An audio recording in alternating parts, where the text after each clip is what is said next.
Sing Your Heart Song Speaker Spotlight featuring Dan Stillman.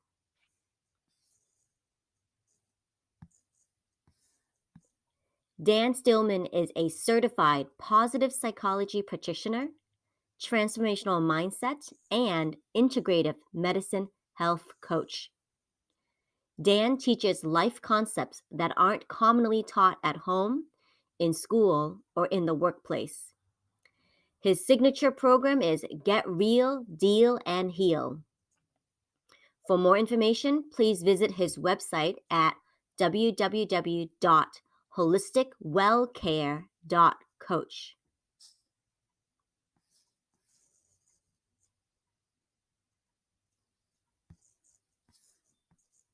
Mark your calendars. Dan will be speaking on day 2 of our summit under the theme of valuing your heart song and loving yourself.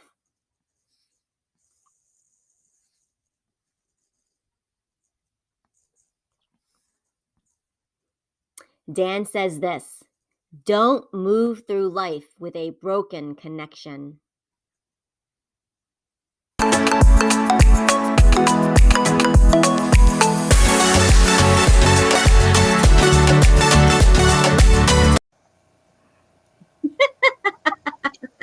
Good morning, Steph. How are you today? I'm doing well. How about you, Olivia?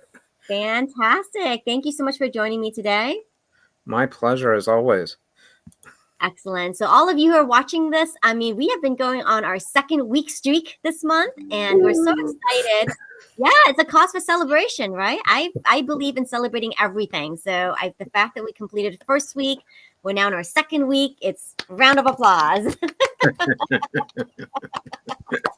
Very nice.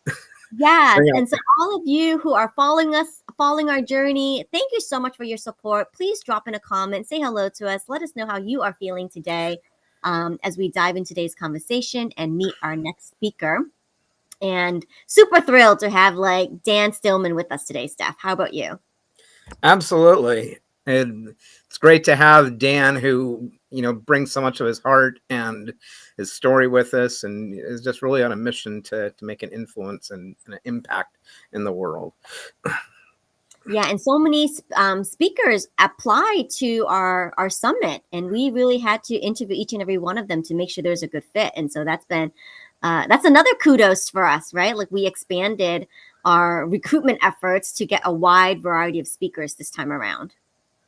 Absolutely. And Olivia, the pro recruiter, brought all of your experience, all of your expertise, and as you always do, and we continue to elevate what we're doing, because we're bringing all of ourselves to the experience. Exactly. All right. Are you ready to bring on Dan? Of course. All right, here we go. 1, 2, 3. Welcome, Dan. Hey, hi, how are you? Snap, snap, snap. Snap, snap, snap. Okay. So how's it going? It's going well. I have to say, we asked all of our speakers to, submit a photo of them at the beach or outdoors, because our theme is Sounds of Summer. And I just love the picture that you sent into us with the sunset on the beach. Where was that taken? That was in Tampa, Florida.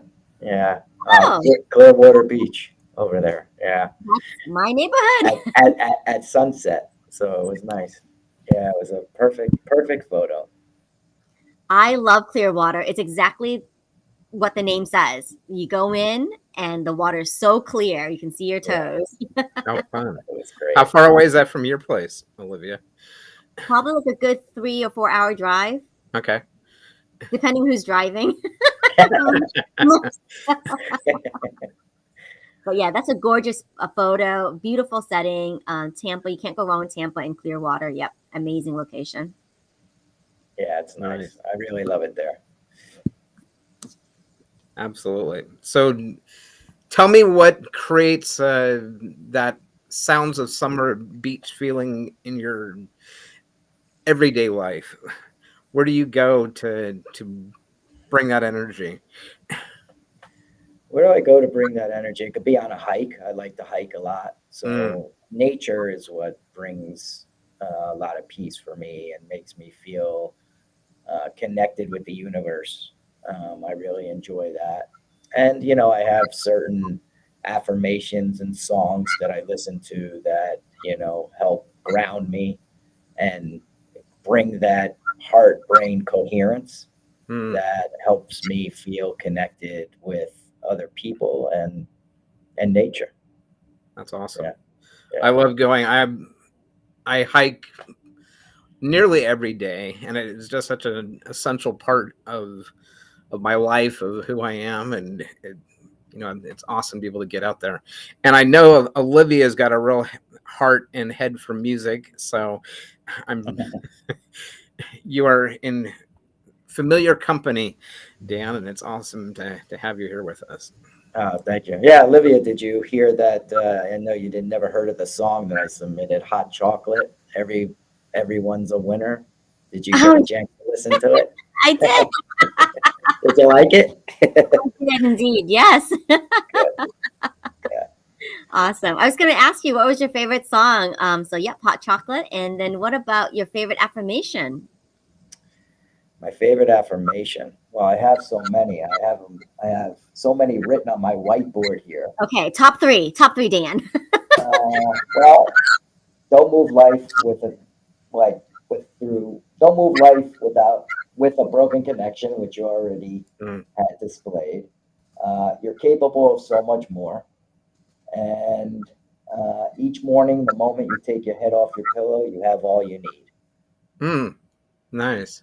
Hmm. Yeah, so those are the three that resonate with me. And I think the one that resonates with me the most is you're capable of so much more because I've used that throughout my whole life. Whenever I felt adversity, it came in handy when I go into the bathroom and I look at myself in the mirror and say, "You're capable of so much more. You're capable of so much more."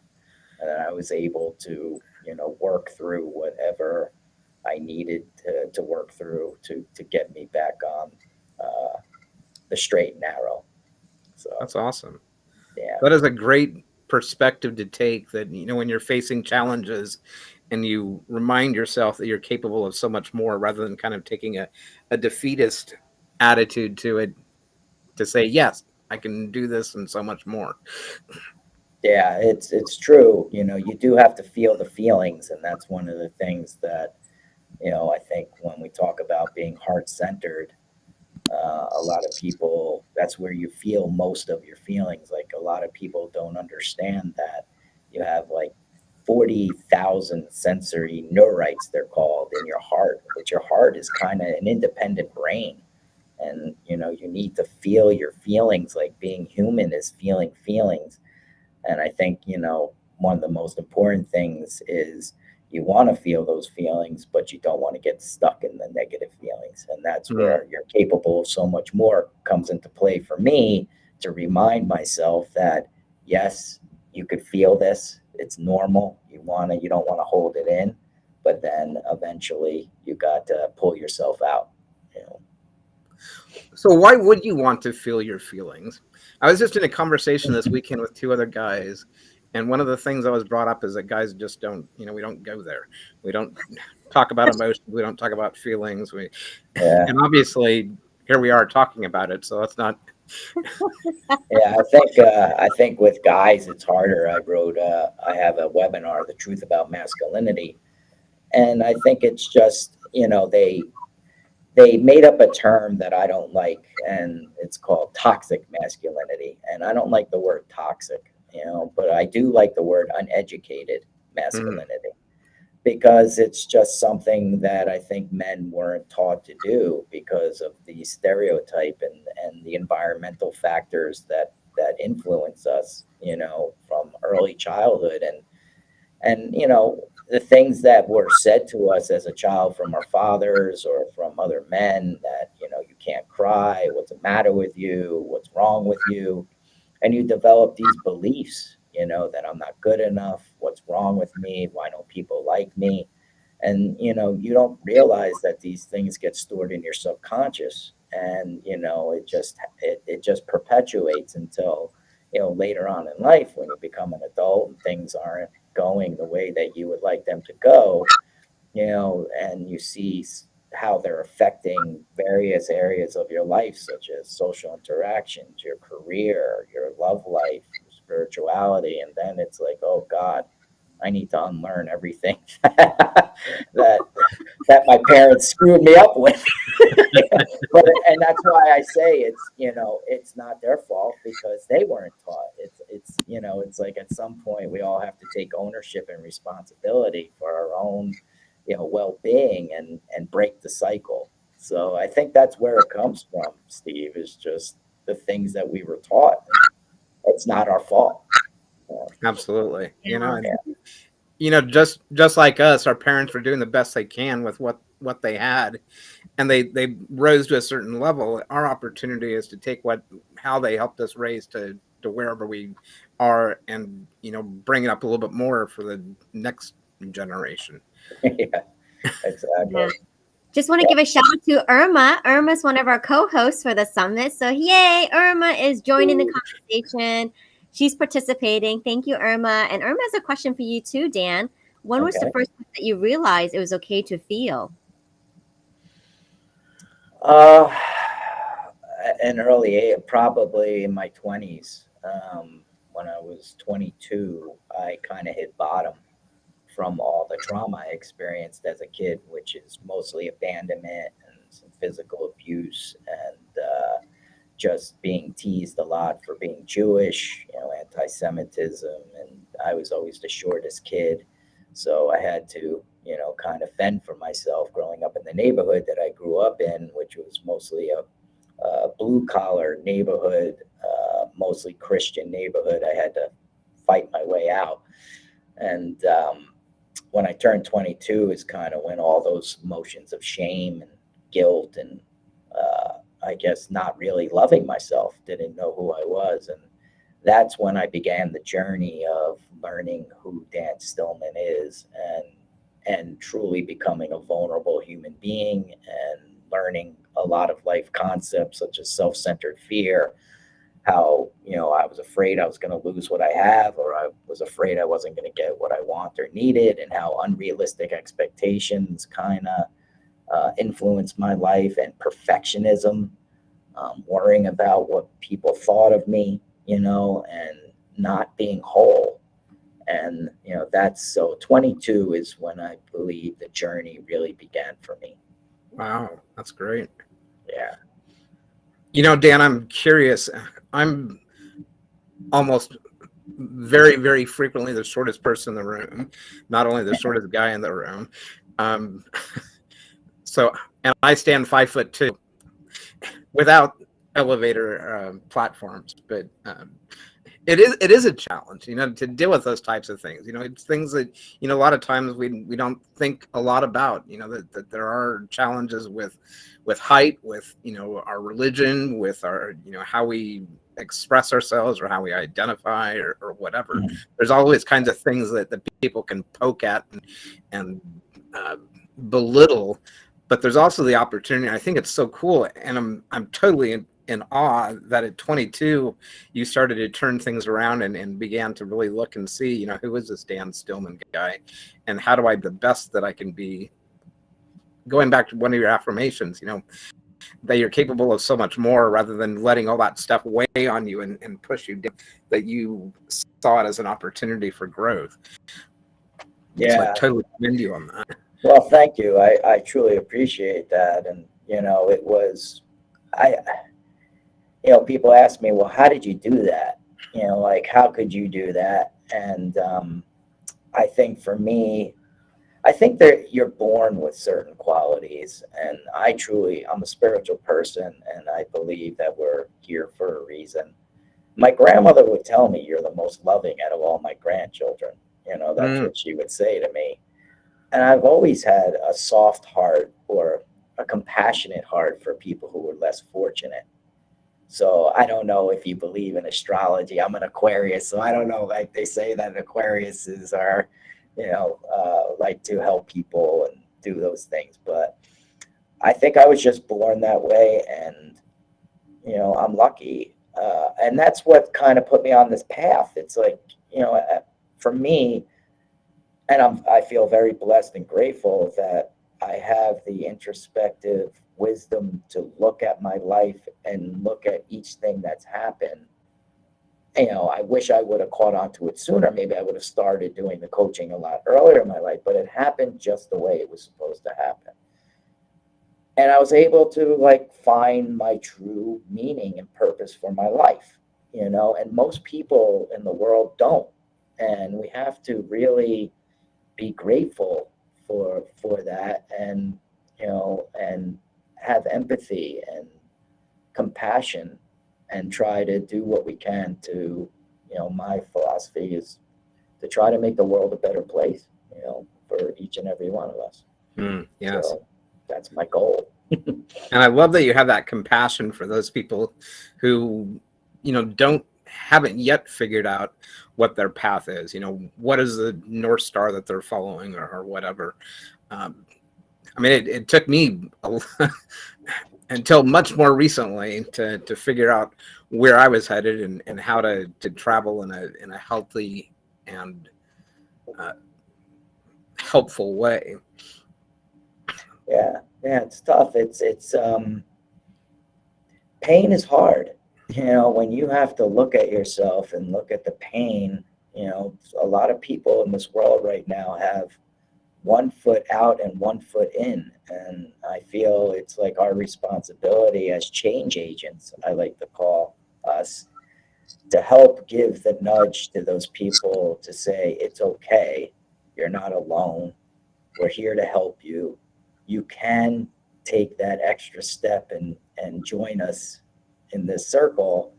And we're going to help you, but it's fearful to want to like look at yourself and feel pain and look at the trauma. And most people don't want to do that, and it's hard.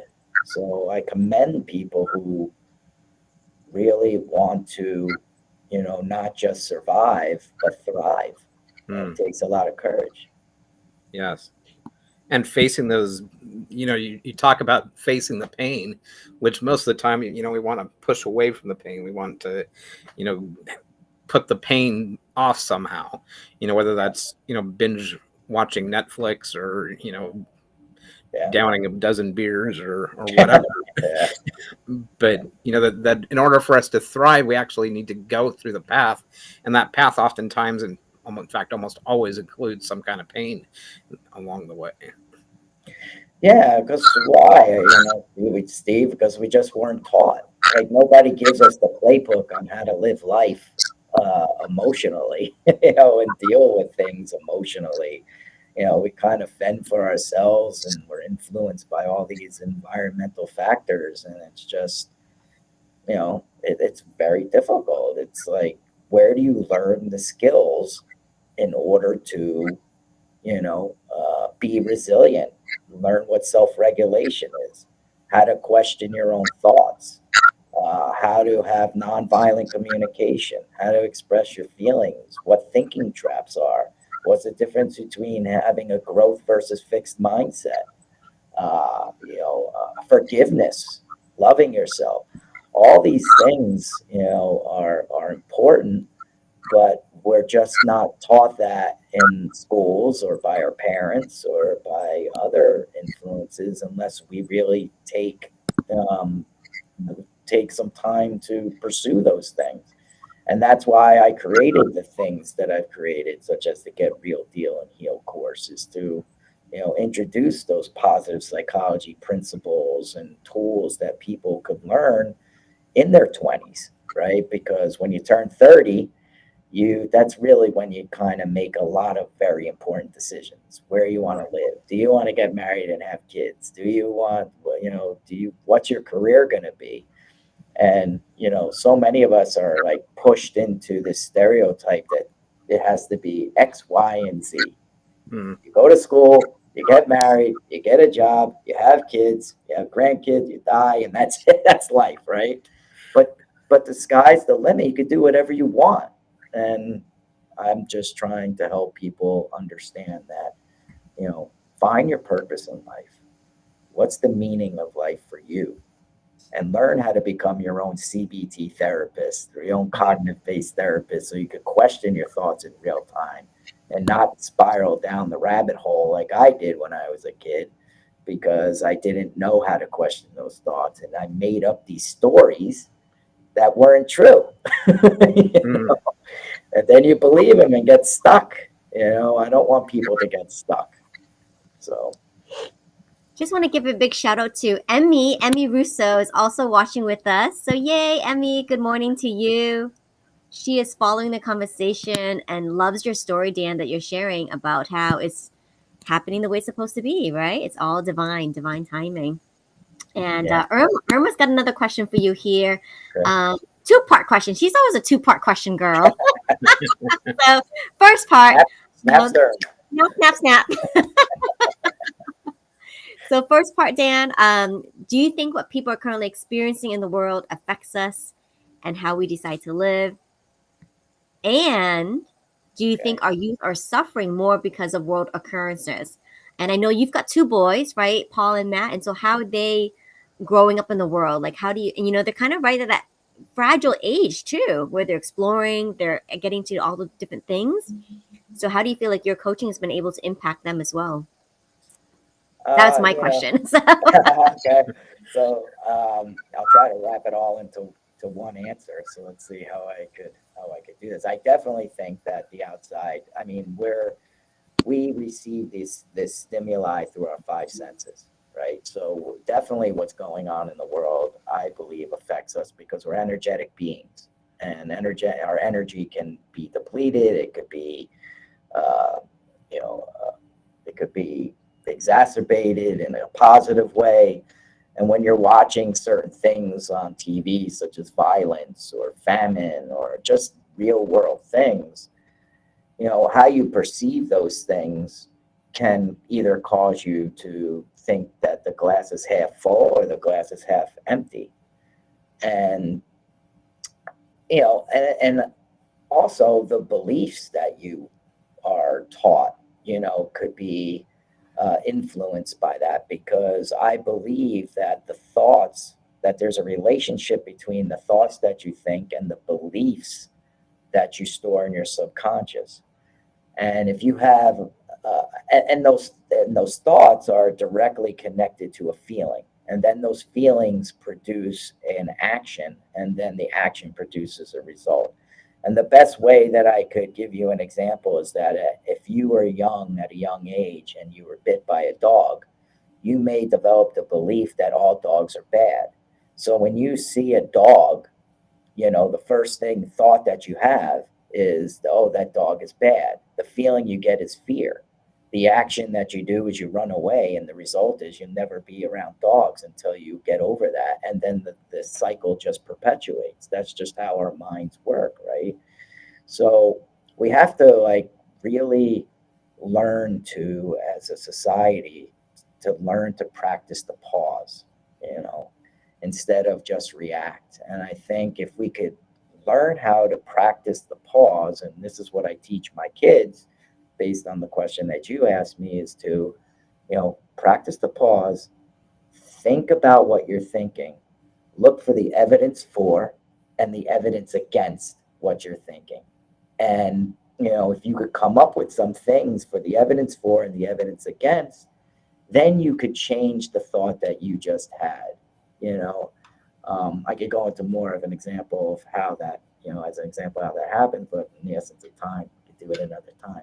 But I just think that if more people were able to practice the pause, think about what they're thinking and not let fear, right? Again, that self centered fear. Either afraid you're going to lose what you have or you're not going to get what you want or need influence you and really learn to live in the moment with grace and gratitude, maybe the world would be a better place for all of us. Mm. I hope that answered your question, Irma. and Olivia. That's excellent. I love that whole idea of practicing the pause. That I recently read / listened to a book by Stephen Covey, The Eighth Habit, and in it he talks about, I don't remember who he was quoting, but he was quoting someone else who said, between the stimulus and the response, there's always a pause that, before we, I don't know, hit the wall or, pull our hair out or whatever it may be, but that there's always a pause. And sometimes that pause might be like really small and we respond much more quickly. And sometimes we, you know, allow ourselves to have more of a pause, and so we can have a response that is more conscious and more in alignment with who we are and what we want to be creating in the world. And it takes practice to be able to maneuver and to respond appropriately through that pause. Oh yeah, absolutely. And most importantly, to rest comfortably within your own being. I think once you're able to rest comfortably within your own being and accept who you are and not worry about what other people think about you, which I think is the true meaning of vulnerability, then it's a lot easier to express your feelings, right? Most people are afraid to express their feelings and be truly vulnerable, which transcends any masculine or feminine traits, right? I look at vulnerability as a soul trait, right? Just like if you went into you ever see those but I think it's like a commercial where they have these x-ray machines where a woman or a man will go behind you and you just see bones, right? You can't tell if it's a man or a woman. Well, that's how I look at vulnerability, right? It's a soul thing. And I think once you're able to really, really, truly, and that's why I love your summit, to, truly love yourself, right? Embrace who you are, then you'll be able to, express your feelings and not have fear in this world, which fear of the unknown doesn't exist in nature. Oh, I love this. I hope if you guys are following this live stream, this is a writer downer. So writer downer, I put on the screen for you. Rest comfortably in your own being. I love that so much. And I think we were talking earlier, Dan, before getting on. It's like you'd asked me, is this something that you do all the time, live stream? I said, yes, I love it. It's like what it was meant to be. And you said, isn't that such a good feeling? I said, yes, it is. It's such a good feeling to finally find where it is that I belong and really, truly enjoy it. And that's great. Making it my own. And I have to comment because one of your Facebook posts that I saw, very recently, it was like, if you're too quiet, then you're shy. If you're too loud, you're a party animal. And you just had a list of things. If you dress up, then you're conceited. If you dress down, you let yourself go. And there's no satisfaction. Yeah. True. There's no resting comfortably in your being. You remember that post, Dan? I thought it was great. Yeah. Thank you. Yeah, I don't remember it. I trust that it was me though. I that's the thing. I create so many of these things that I just post, because I like posting affirmations and trying to brighten someone's day, and do them kind of points to ponder, so to speak. It's helped me get, and the reason why I do it is, yes, I want to help other people, but most importantly, it's helping me. Let's be honest, I could easily, I'm saying all these things, right? But I have to work on this every day. If I'm truly being vulnerable with you guys, there's things that come up in my life that I have triggers, right? Those trauma things that I've experienced could still come up and trigger me. If I'm hungry, I'm tired, or I don't feel well, I have to use the tools. So I'm just as vulnerable, to getting myself into a negative space as anyone. But the advantage that I have, which I feel blessed, is that I've taken the time to learn the tools to pull me out so I don't get stuck. And that's the most important thing, is to, help people learn not to get stuck. Excellent. Irma says, thank you. These are great, thought-provoking answers, Dan. She can't wait to see you in action at the summit. So you've been very gracious in answering her question. Jan Roberts, who we just interviewed yesterday, is joining us. So good morning to you, Jan. And yes, being comfortable in your own skin is key. Yes. Indeed. So thank you, Jan. Yes, everybody Steph, come on. Let's do snap, Steph. That might be a new thing at our summit. We're gonna have to introduce that, like a snap break. We're always introducing new and exciting things into the summit. So, Yeah. Fun. how fun. Well, thank you so much for sharing your heart in the spotlight today, Dan. This has been excellent. And, it's just for those of you who are joining us, this is just a taste of what's to come. And, isn't it awesome how we can all come together and help each other when we hit those tough spots? Yes, it does help us to be in this work and to, be able to learn and grow and help ourselves to rise. But we do that also in service to others. And when we do it together, is that all of us are working on that and helping each other rise. That the world becomes a brighter and more beautiful place when we're all playing at our best. So Indeed, true. indeed. So please connect with Dan. And so this is his website here, holisticwellcare.coach. So remember that and check out his amazing programs. I think you've got a webinar coming up, right? The Truth About Masculinity. And then you've got your signature. Yeah, Is I that think it's loving yourself on yours, right?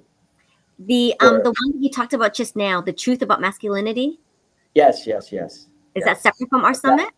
Yeah, well, I've done it already. It's just I used it as an example. I used to have a meetup group, and I used to do a lot of webinars on there. It's where I beta tested the Get Real Deal and Heal course, so I gave it away for free. So people were able to, go through that with me. And that one of the webinars that I did on there was The Truth About Masculinity as well. Excellent. Awesome. So if you've got the replay or anything available for them, let us know. We'll send it out to them. We'll promote it out for you, Dan. Or, if any of you are interested in that, please get in touch with Dan. So this is his Facebook group right here. You can follow him on Facebook, of course. And then since we're on LinkedIn, you can connect with Dan here as well. So Danny Stillman Coaching on LinkedIn. All right, fantastic. Well, thank you so much. And be sure to register early. Please go and register. It is www.singyourheartsongsummit.com. I'll put that on the screen here for you as well. So go ahead, register, get your tickets today. Don't delay. We'll see you all in July. Take care, everyone. Bye-bye. Thank you. Bye. Snap. Bye. Snap. Awesome.